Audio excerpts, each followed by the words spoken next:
Do I have everybody's attention now?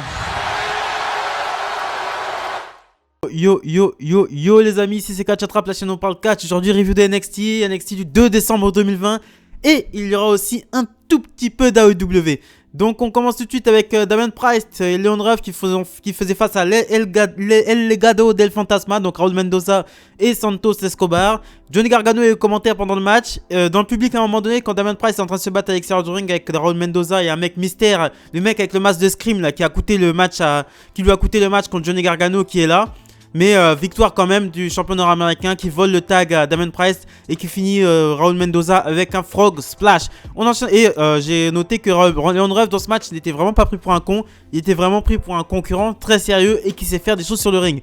Donc une petite promo, on voit une petite vignette, on va dire, on voit Ember Moon, Rhea Ripley et Shotzi Blackheart dans une sorte de garage.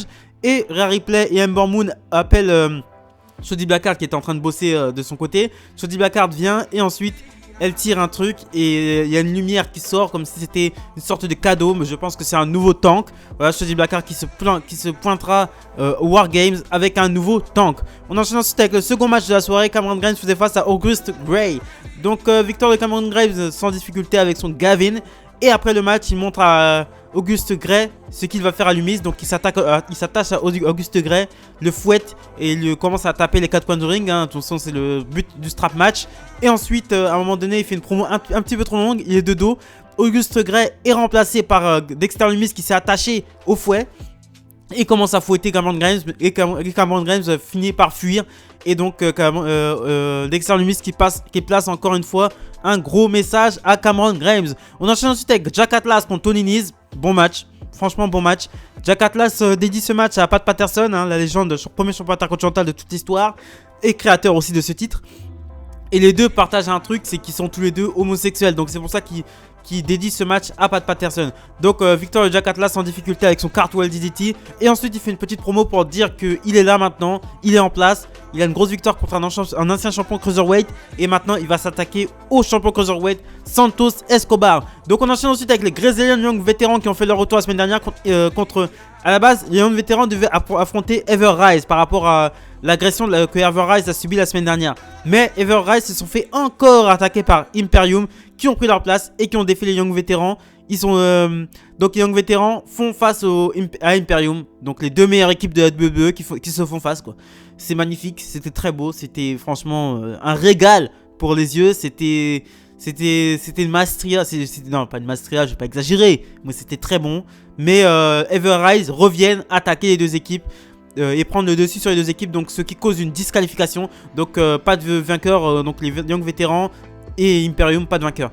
J'adore les Grizzly Young vétérans. Voilà, j'adore cette équipe, c'est mon équipe préférée de la WWE. Extrêmement content qu'ils soient de retour.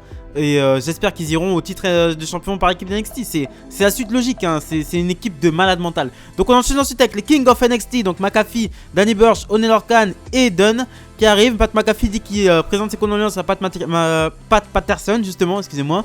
McAfee s'adresse directement au public qui leur demande de s'identifier à Adam Cole, à The Undisputed Era et de ressentir toute la douleur que Undisputed Era ressentiront à War Games.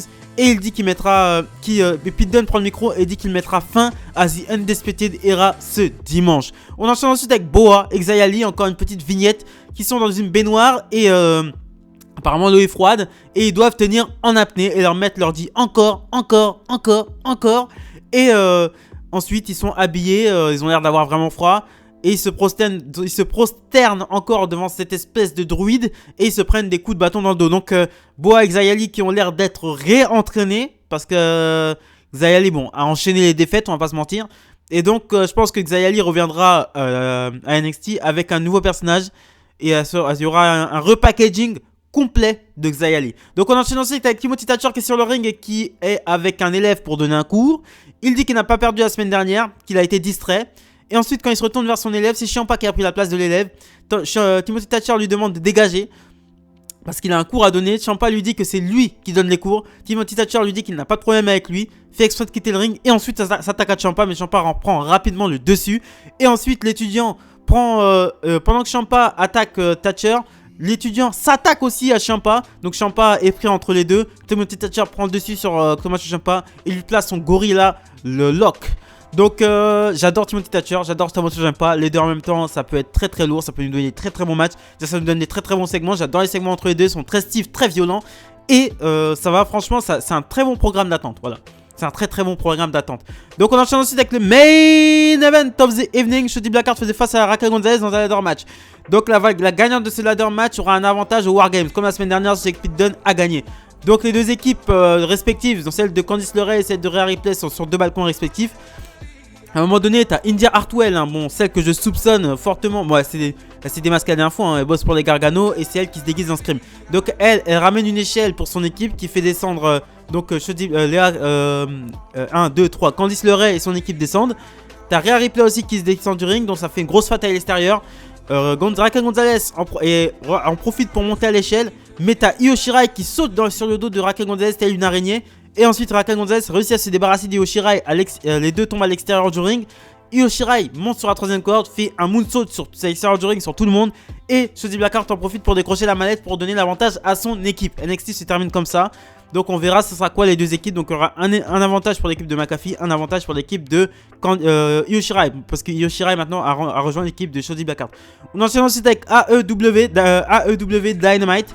Donc de nouvelles, c'est les Sting a fait ses débuts. Voilà, Sting a fait ses débuts à All Elite Wrestling. Il est venu faire face à Cody Rhodes, Arn Anderson, Darby Allin. Donc quel retour de fou. Quelle signature de AEW. C'est toujours très agréable d'avoir un Sting dans son roster. Bon, on n'avait pas vu Sting depuis 2015, hein, depuis son match où il s'était fait détruire par Seth Rollins. Hein. Seth Rollins avait, franchement, l'avait envoyé carrément directement à l'hôpital. Il l'avait défoncé de tous les côtés, notamment avec un powerbomb. Maintenant, il n'a plus le droit de le faire. Avant, il faisait un powerbomb turnbuckle. Il faisait un powerbomb et la personne atterrissait dans le coin opposé. Bon, c'était stylé, hein, mais maintenant, il n'a plus le droit de le faire à cause de ce match avec Sting. Donc, Sting qui a officiellement signé à la AEW. On enchaîne ensuite avec une autre nouvelle. Kenny Omega a battu Jon Moxley grâce à une distraction de John Callis. John Callis qui est le président exécutif de Impact Wrestling, qui a distrait Jon Moxley, et Kenny Omega en a profité pour donner un coup de micro 4 Wing with Trigger et son One Wing Angel pour la victoire. Et après le match, Kenny Omega s'est barré directement. Il est monté dans une sorte de voiture et Don Callis a annoncé que Kenny Omega sera là mardi soir. Et le présentateur lui dit comment ça mardi soir. Il dit que Kenny Omega sera là non pas à All Elite Wrestling mais à Impact Wrestling, dans un programme dans un échange, je pense. Donc Kenny Omega qui devient champion AEW, c'est super. C'est grave cool. Et en plus, Kenny Omega qui tourne heel et Kenny Omega, cette mystérieuse histoire de Impact Wrestling. Donc il y a un partenariat entre Impact Wrestling et AEW. Oh là là, ça commence à être très chaud. Waouh, franchement, ouais. Kenny Omega entre champion heel, ça va être du très très lourd. Voilà ce que je pensais de NXT AEW. Likez, commentez, partagez, très important pour développer la chaîne. Salut les amis!